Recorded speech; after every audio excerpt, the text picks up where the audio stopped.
नमस्कार और आपका स्वागत है प्लैनेट एक्स पर। हमेशा की तरह आग्रह है, हमारे वीडियोस को लाइक करें, चैनल को सब्सक्राइब करें और वीडियोस को फ्रेंड्स एंड फैमिली के साथ शेयर करें ताकि हमारे वीडियोस की रीच बढ़ सके। दोस्तों, आज फिर से एक साइंस और एस्ट्रोनॉमी का छोटा सा एक टॉपिक है जो कि उस पर बात करना चाहता हूँ।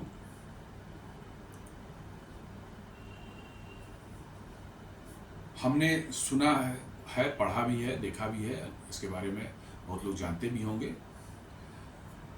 अर्थ के बनने के बाद से अर्थ जो है 4.6 बिलियन ईयर से वो बना था। 4.6 एग्जैक्टली नहीं, सन का लाइफ हम लोग 4.6 बिलियन ईयर्स मानते हैं।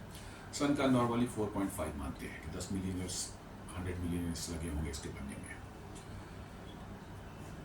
तब से आज तक बहुत सी जियोलॉजिकल और सेलेशियल घटनाएं हुई हैं जिसने अर्थ में बहुत बड़ी तबाही हुई है, कई बार हुई है।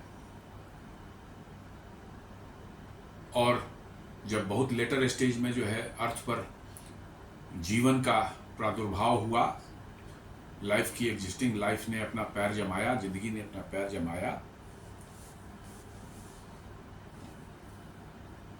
उसके बाद से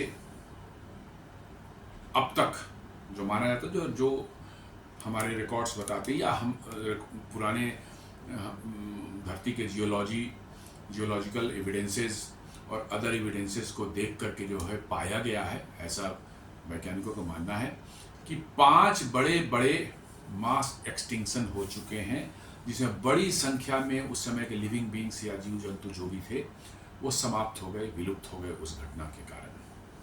हालांकि उस घटना में जो थोड़े बहुत बच गए उनसे जो है फिर जीवन ने जो है अपना पैर पसारना शुरू किया, फिर जीवन ने जो है गति पकड़ी और लाइफ जो है फिर वाइब्रेंसी जो है उसकी पृथ्वी पर दिखने लगी। तो 5 बड़ी घटनाएं जो हुई हैं 5 अलग अलग कालखंडों में जो है उनका जो है नाम जो है, जो और भी हुई होंगी, लेकिन ये जैसा मैंने बताया था कि अर्थ के बहुत बड़े कालखंड की जियोलॉजिकल हिस्ट्री के बहुत बड़े कालखंड को जो है 4 इयॉन्स में बांटा गया है। That is called Hadean first, दूसरा है आर्कियन, तीसरा है प्रोटोरेजोइक एंड चौथा है फेनोरोजोइक। फेनोरोजोइक वो कालखंड है, यौन है, जिसमें हम लोग अभी रह रहे हैं, जी रहे हैं। इसके पहले के तीनों के बहुत जानकारी हमारे पास में नहीं है, क्योंकि उस पीरियड में जो है लाइफ भी नहीं हुई थी। लाइफ की स्टार्टिंग जो है प्रोटोरेजोइक जो थर्ड वाला है उसके बिल्कुल एंड में जो है लाइफ की स्टार्ट हुआ था पृथ्वी में, ये एविडेंसेस बताते हैं। इसलिए इसके नाम में भी देखिए प्रोटोरेजोइक दिया गया है। मैंने प्रोटोटाइप, लाइफ की प्रोटोटाइप उस समय जो थी, मैंने उसका बहुत ज़्यादा इवोल्यूशन नहीं हुआ था, जस्ट लाइफ ने मैंने वहाँ क्रिएट हुई थी। जो भी कारण रहे होंगे उस समय के, वो अलग बात है। और उसके बाद जो है नेक्स्ट इयॉन जो है फेनोरोजोइक शुरू हुआ। फेनोरोजोइक के अंदर में जो है 3 मतलब कि जो है छोटे कालखंड जिसको पीरियड बोलते हैं, और उन तीनों पीरियड में अलग अलग जो है एरा बोलते हैं। तीनों में 3 एराज हैं, जैसे कि पैलियोजोइक, मेसोजोइक एंड सेनोजोइक। हम लोग अभी सेनोजोइक में रह रहे हैं। पैलियोजोइक में बहुत चेंजेज हुए धरती में, खासकर जीवन को, यदि लाइफ को से रिलेटेड बातों को यदि लिया जाए, कंटेक्स्ट में देखा जाए तो बहुत ज़्यादा चेंज हुआ है। बहुत ज़्यादा लाइफ के डिफरेंट फॉर्म्स इवॉल्व हुए जो थे, उनमें तरह तरह की नए नए जीव जंतु पैदा हुए। तो इस कालखंड में जो है जिंदगी के जो है का मतलब प्रसार जो है पूरी धरती पर जो है बहुत जोर शोर से हुआ। तो पैलियोजोइक के जो है पीरियड्स हैं वो हैं Cambrian, Ordovician, Silurian, Devonian, Mississippian, Pennsylvanian, Permian. और उसके बाद जो एरा चेंज हो जाता है दो मेसोजोइक आता है, मेसोजोइक के अंदर में ट्रायासिक, जुरासिक एंड क्रेटेसस है। फिर एरा चेंज हो जाता है, तब सेनोजोइक आता है, उसमें टर्शियरी क्वाटरनरी आता है।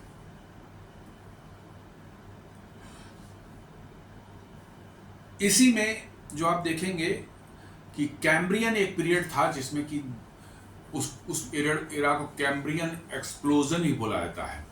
उस एरा में मैक्सिमम जो है जीव जंतु नए नए जो है पैदा हुए, इवॉल्व हुए, और पृथ्वी पर जीवों की डाइवर्सिटी, लाइफ की डाइवर्सिटी जो है वो बहुत ही ज़्यादा उस समय बढ़ी, इसलिए कैम्ब्रियन एक्सप्लोजन ही बोला जाता है। उसके बाद जो है नेक्स्ट है ओर्डोविशियन।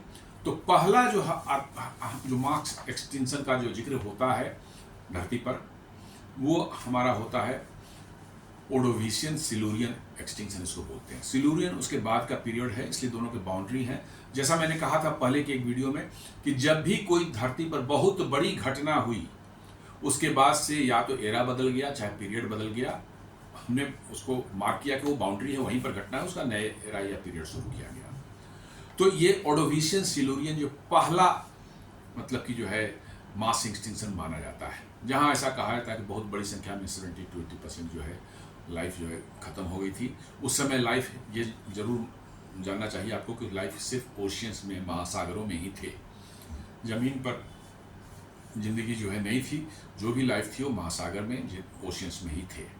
तो बड़ी संख्या में मारे गए। कैसे मारे गए, क्यों मारे गए, बहुत सॉलिड रीजन इसका अभी कुछ नहीं कोई बता पाता, लेकिन हाँ मरे हैं उस पीरियड में, वो पता चला है। वही जैसा मैंने पिछले वीडियोस में किसी वीडियो में बताया था कि जहाँ परतदार चट्टानें होती हैं, लेयर्ड रॉक्स जहाँ मिलते हैं, सेडिमेंट्री रॉक्स मिलते हैं, उनमें आप देख सकते हैं कि एक पर्टिकुलर लेयर के नीचे जो है वो जीव जंतु के फॉसिल्स मिलते हैं, उसके ऊपर सडनली वो गायब हो जाते हैं। इसका मतलब उस समय कुछ ऐसी कुछ घटना या दुर्घटना हुई जिसकी वजह से जो है मास एक्सटिंक्शन हुआ, वो जीव जंतु जो है धरती से विलुप्त हो गए। तो उस लेयर जो बीच में बाउंड्री है, उस लेयर को मापा जाता है और उस लेयर को, उसका मेजरमेंट किया, उसकी एज निकाली जाती है, और तब ये कहा जाता है भैया ये हमारा जो पीरियड है जहाँ पर मास एक्सटिंक्शन हुआ था। देन सेकंड है आपका लेट डेवोनियन, थर्ड है आपका Permian Triassic. This was the biggest catastrophe in the history of earth. Permian में ऐसा बोला जाता है, पर्मियन ट्रायासिक एक्सटिंक्शन में कि धरती पर से करीब करीब 95% जीव जंतु जो है वो विलुप्त हुए थे, खत्म हो गए थे। सिर्फ 5% बचे थे, और फिर वो जब वहाँ स्थितियाँ सुधरी तो वहीं से इवॉल्व होकर के जो आगे बढ़े, और फिर मतलब कि जो है लाइफ यहाँ फर्दर मतलब कि जो है उनका इवोल्यूशन हुआ है। तो ये एक बहुत बड़ा मतलब कि पर्मियन जो है, और इसके अच्छे खासे प्रमाण जो है geological evidences, fossils, archaeological evidences, palaeontological evidences जो है मिलते हैं।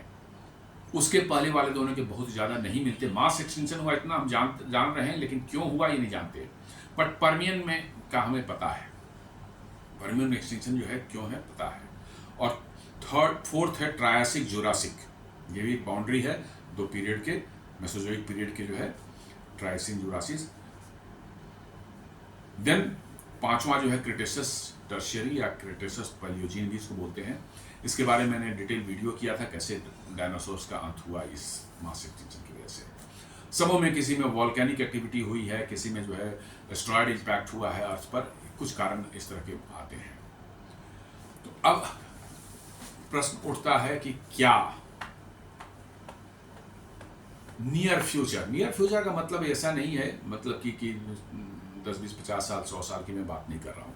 नियर फ्यूचर मतलब कि एस्ट्रोनॉमिकल टर्म्स में माने तो आपको जो है, या अर्थ के जियोलॉजिकल टाइम स्केल पर देखें तो it is may be 10 million years, 1 million years, 10 million years, 20 million years, like that.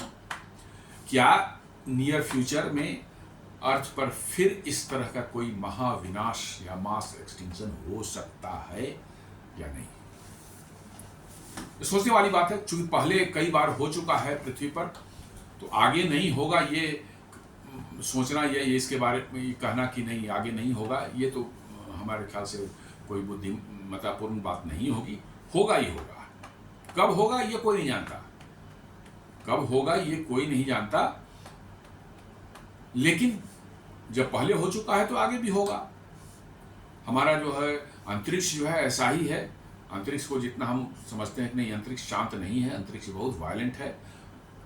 आप अंतरिक्ष के गहराइयों में, गहन गहराइयों में आप जा कर के उनका स्टडी करें। हमारे बड़े बड़े स्पेस टेलीस्कोप्स वगैरह उनका स्टडी कर रहे हैं, आप देखेंगे अंतरिक्ष जो है या स्पेस जो है, it is very very violent, extremely violent, बहुत ही वायलेंट एक्टिविटीज होती रहती हैं। समहाउ हम लोग यहाँ सरवाइव कर रहे हैं बिकॉज कि हमारी लोकेशन कुछ ऐसी है। हमारी लोकेशन यदि आप जानना चाहें तो हमारी गैलेक्सी जो है बार्ड स्पाइरल गैलेक्सी इस कैटेगरी में बोलते हैं। ये हमारे मिल्की वे को बार्ड स्पाइरल गैलेक्सी कैटेगरी में आती है, और जिसके अंदर में स्पाइरल आर्म्स हैं, 2 मेन आर्म्स हैं और 2 सब्सिडियरी छोटे आर्म्स हैं। 2 मेन आर्म्स जो हैं, एक परसुस आर्म है, एक स्कूटम सेंटाउरस जिसको बोलते हैं, और फिर एक सेजिटेरियस, एक नॉर्मा आर्म है। एक नया आर्म और भी डेवलप खोजा गया अभी कुछ दिनों पहले, कुछ सालों पहले कर सकते हैं, that is called outer arm भी बोलते हैं उसको। बार्ड मैं समझा रहा हूँ कि क्यों हम गैलेक्सी के स्ट्रक्चर समझा रहा हूँ, क्योंकि क्या हमारे जो खतरे हमारे ऊपर हैं कहाँ से आते हैं और कैसे आते हैं, इसको समझने में थोड़ी सुविधा होगी इससे। बार्ड स्पाइरल गैलेक्सी का मतलब है कि इसके सेंटर में एक सुपरमैसिव ब्लैक होल है जिसका नाम सेजिटेरियस ए स्टार हम बोलते हैं, और उसका मास करीब 4.3 मिलियन सन मासेस के बराबर है। सन के 4.3 मिलियन टाइम्स जो है ज़्यादा बड़ा मास है इसका। और सारे के सारे गैलेक्सी के जितने भी प्लैनेट्स हैं, स्टार्स हैं, जो भी हैं, everything it spirals around, orbits around this supermassive black hole. और बार्ड स्पाइरल गैलेक्सी माने इस बीच सेंटर में ये है, बट एक बड़े लंबा सा एक रॉड जैसा, बार जैसा है, ऐसा एक स्ट्रक्चर है जिसके अंदर में जो है बहुत डेंस है, बहुत स्टार्स की डेंसिटी बहुत ज़्यादा है, और बहुत क्लोज प्रॉक्सिमिटी में बहुत बड़े बड़े स्टार्स, मतलब कि जो है हाई मास स्टार्स जो हैं वहाँ पर एग्जिस्ट करते हैं। ये स्टडी करके और सारे कुछ चीज़ें जो टेलीस्कोप से और अदर चीज़ों से जो है ऑलरेडी डॉक्यूमेंटेड है। इट्स नॉट समथिंग फिक्सन और something, it is a fact. और उस बार के जो है दोनों एंड से, बीच में मैंने सुपरमैसिव ब्लैक होल हो गया, वहाँ से बार आ रही है, बीच में बल्ज है due to the black hole, और उसका बार इधर दोनों तरफ एक्सटेंडेड है। दोनों एंड से जो है एक बड़ा आर्म परसुस निकलता है, दूसरा आर्म जो स्कूटम सेंटाउरस दूसरे एज से निकलता है, और उसी दोनों तरफ से जो एक एक छोटे छोटे आर्म भी निकलते हैं, और ये स्पाइरल फॉर्म में एक्सटेंड होते हैं thousand and thousands of million, मतलब कि जो है लाइट ईयर्स तक जो है गैलेक्सी के अंदर में है। हमारी गैलेक्सी की डायमीटर जो आप देखेंगे, it is A round shape में मान सकते हैं, एक स्पाइरल गैलेक्सी है, फ्लैट है बीच से उसका बॉडी, और अबाउट 1 लाख लाइट ईयर्स के उनका डायमीटर है। यू कैन इमेजिन कि हाउ मैसिव इट इज। एक लाइट ईयर जो है करीब करीब 9.5 ट्रिलियन किलोमीटर्स होता है। 1 लाख लाइट ईयर आप समझ सकते हैं, 100,000 लाइट ईयर्स कितना मैसिव है, इसलिए जो इसको एक मैसिव गैलेक्सी, बड़े गैलेक्सी की कैटेगरी में आता है। हमारा सन जो है गैलेक्सी के सेंटर जो सुपरमैसिव ब्लैक होल से करीब करीब 26,000 लाइट ईयर दूर जो है, एक शांत लोकेशन में है, किसी भी गैलेक्टिक, मतलब जो है हमारे जो है स्पाइरल आर्म्स में नहीं है। 2 आर्म्स के बीच में एक छोटा सा जो है स्पर आर्म्स है, सेजिटेरियस आर्म जो छोटा वाला आर्म है, और एक जो मेन आर्म है परसुस आर्म, स्पाइरल आर्म। इन दोनों के बीच में एक छोटा सा ब्रिज जैसा बना हुआ है जिसमें बहुत ज़्यादा कुछ एक्टिविटी नहीं है, लेकिन हाँ स्टार्स वगैरह हैं, उसको ओरायन आर्म बोलते हैं। उसी में जो है एक क्वाइट लोकेशन है, शांत लोकेशन में जो है हमारा सौरमंडल जो है, सोलर सिस्टम जो है वहाँ एग्जिस्ट करता है। और जैसे गैलेक्सी में और सारे जो है स्टार्स और ये सब जो हैं प्लैनेट्स जो भी हैं, clouds and dust and gas के क्लाउड्स जो हैं वो सभी मूव कर रहे हैं गैलेक्सी के अंदर में जो है उसी स्पाइरल, मतलब सॉरी सुपरमैसिव ब्लैक होल के चारों तरफ। हमारे सन को जो है, सोलर सिस्टम को जो है पूरे गैलेक्सी का एक चक्कर लगाने में करीब 225 मिलियन ईयर्स लग जाते हैं, क्योंकि इतनी बड़ी गैलेक्सी है। जबकि इसकी स्पीड यदि देखा जाए तो ये 8,80,000 किलोमीटर पर सेकेंड के रफ्तार से मूव कर रहा है। सॉरी, 8,80,000 किलोमीटर पर आवर के स्पीड से ये मूव कर रहा है।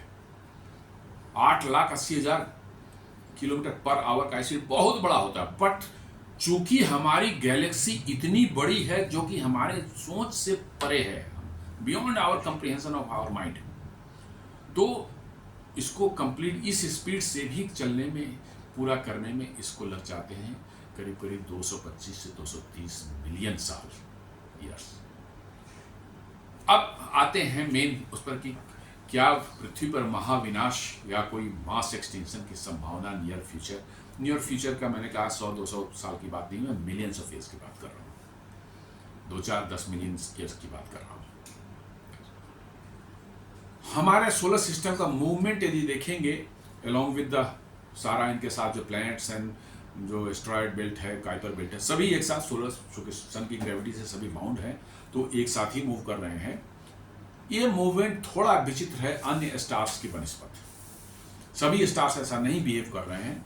वो फ्लैट अपने जो है जो डिस्क है उस डिस्क के अंदर में जो है एक इलिप्टिकल पाथ उनका है। सर्कुलर तो किसी का नहीं होता, मोरलेस सर्कुलर पाथ इम्पॉसिबल है, सभी के पाथ इलेक्ट्रिकल है, थोड़ा एसेंट्रिक भी है, इस तरह से जो है वो मूव कर रहे हैं। लेकिन हमारे सोलर सिस्टम या हमारे सन का जो पाथ है उसमें थोड़ा और स्पेशलिटी है। गैलेक्टिक डिस्क एक थिक बैंड है। आप यदि साइड से देखें तो आपको, जैसे इस बुक को आप देखें तो ऐसे तो आपको फ्लैट दिख रहा है, लेकिन आप इसको जो है साइड से देखें तो आपको लगेगा कि एक बैंड है बस। तो एक राउंड शेप का, एक सर्कुलर शेप का जो है गैलेक्सी है, साइड से देखें तो आपको लगेगा कि एक बैंड है आपके पास। और हमारा सोलर सिस्टम जो है उस बैंड में ही जो है उसका मूवमेंट एक साइनोसाइडल वेव की तरह से, जो साइंस के स्टूडेंट जाते हैं साइन वेव कैसे होती है, वो ऊपर जाती है, बेस लाइन होता है, ऊपर जाती है, फिर नीचे आती है, फिर ऊपर जाती है, फिर नीचे आती है। वर्चुअली मेरा अपना सोलर सिस्टम जो इसी तरह से साइनोसाइडल वेव में, साइन वेव के फॉर्म में जो है अपने गैलेक्टिक डिस्क से जो है ऊपर जाती है, गैलेक्टिक डिस्क को फिर क्रॉस करती है, फिर नीचे आती है, और फिर थोड़े समय बाद जो है गैलेक्टिक डिस्क को फिर ऊपर जाती है और नीचे आती है। ये अनवरत सिलसिला है, माने it is not a plane और फ्लैट ट्रेजेक्टरी, बट रादर ऐसे ऐसे ऐसे ऐसे गैलेक्टिक, बीच में गैलेक्टिक डिस्क है और उसके ऊपर नीचे इस तरह से मूव घूम रही है, जा रही है और मूव कर रही है आगे। दोस्तों, प्रॉब्लम यहीं पर है, समस्या यहीं पर है। गैलेक्टिक डिस्क की बात करें तो वो बड़ा डेंस एरिया है, ह्यूज बड़े बड़े मैसिव, मतलब जो है गैस एंड डस्ट क्लाउड्स उस एरिया में होते हैं, बड़े बड़े हाई मास स्टार्स उस एरिया में होते हैं जो कि बहुत जल्दी अपने लाइफ को ख़त्म करके सुपरनोवा एक्सप्लोजन में उनका अंत होता है।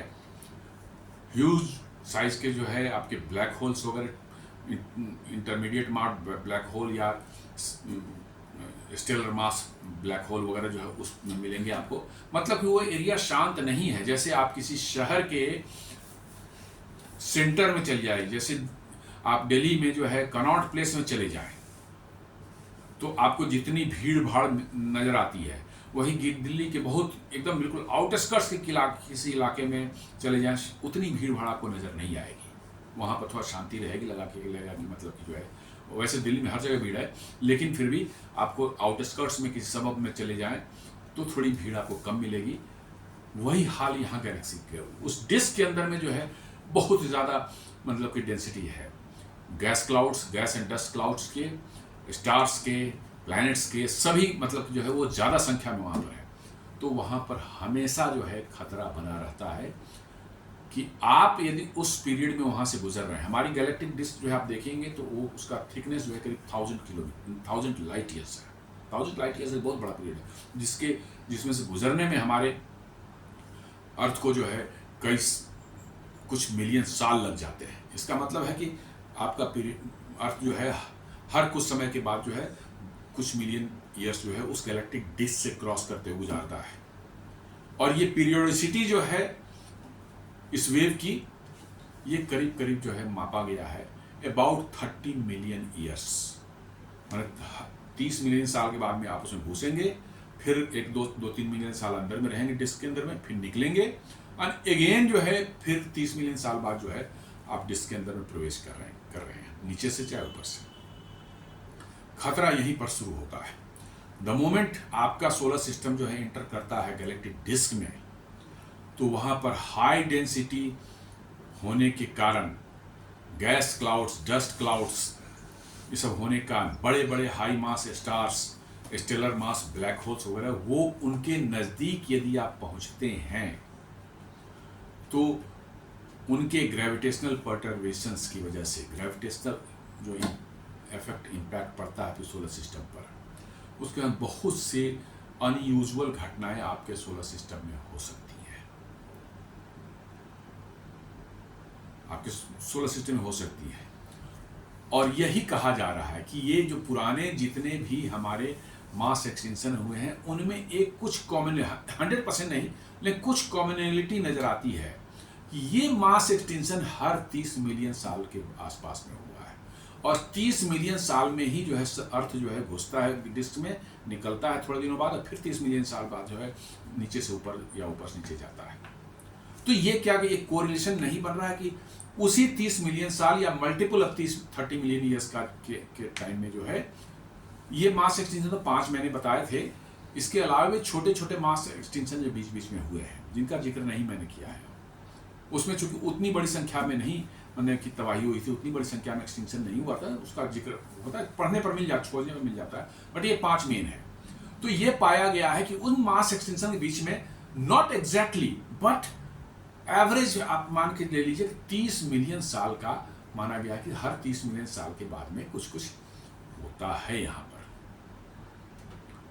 कुछ मास एक्सटेंशन क्यों होते हैं, कभी एस्ट्रॉयड इम्पैक्ट के कारण होता है, कभी एक्सट्रीम वॉल्केनिक एक्टिविटी के कारण होता है, कभी एक्सट्रीम मतलब कि जो है climatic change, sudden climatic change की वजह से होता है।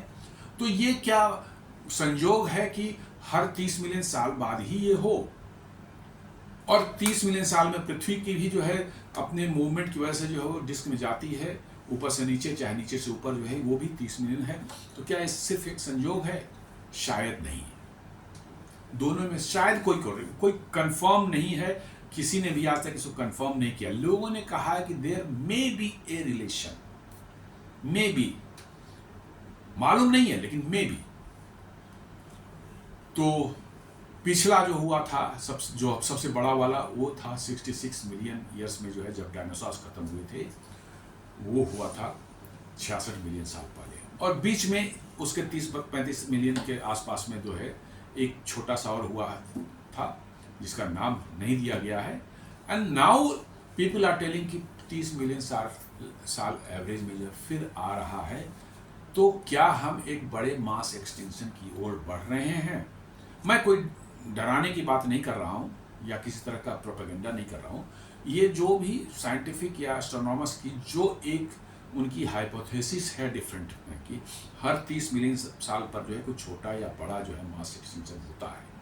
तो क्या हम 30 मिलियन साल वो हो गए हैं, वो हम फिर डिस्क में जो है जाने वाले हैं, अंदर जाने वाले हैं, तो क्या कोई मास एक्सटेंशन की संभावना अपनी इस पृथ्वी पर बन रही है या हो सकती है? ये सिर्फ एक माइंड के लिए जो है फ्यूल है, सोचने वाली बात है। होगी नहीं होगी, कितने दिनों में होगी, कितने साल में होगी, 10-20 मिलियन साल तक हो सकता है पूरी मानव प्रजाति ही ना रहे, ऐसा जिस चेंजेस कुछ हो जाए, क्लाइमेटिक चेंज या और कुछ हो जाए, कुछ और हो जाए, नोबडी नोज, किसी को पता नहीं है। लेकिन जो लोगों ने कोरिलेशंस बना के दिए हैं, खासकर पर्मियन जुरासिक ट्रायसिक वाला जो एक्सटेंशन है, थर्ड वाला पर्मियन ट्रायसिक एक्सटेंशन जो थर्ड वाला था, उसके बाद जो है वो रिलेशंस ज़्यादा अच्छे से मिलते हैं, पीछे वाले से उतने नहीं मिलते, लेकिन उसके बाद वाले से जो है 30 मिलियन वाला कोरिलेशन जो है कहीं पे काफ़ी कुछ मिलता है। तो लोगों का मानना है एक है कहीं कुछ ऐसा मिलता है तो लोग बहुत तरह की अपनी प्रतिक्रियाएं देते हैं, बहुत तरह के अपने हाइपोथेसिस देते हैं।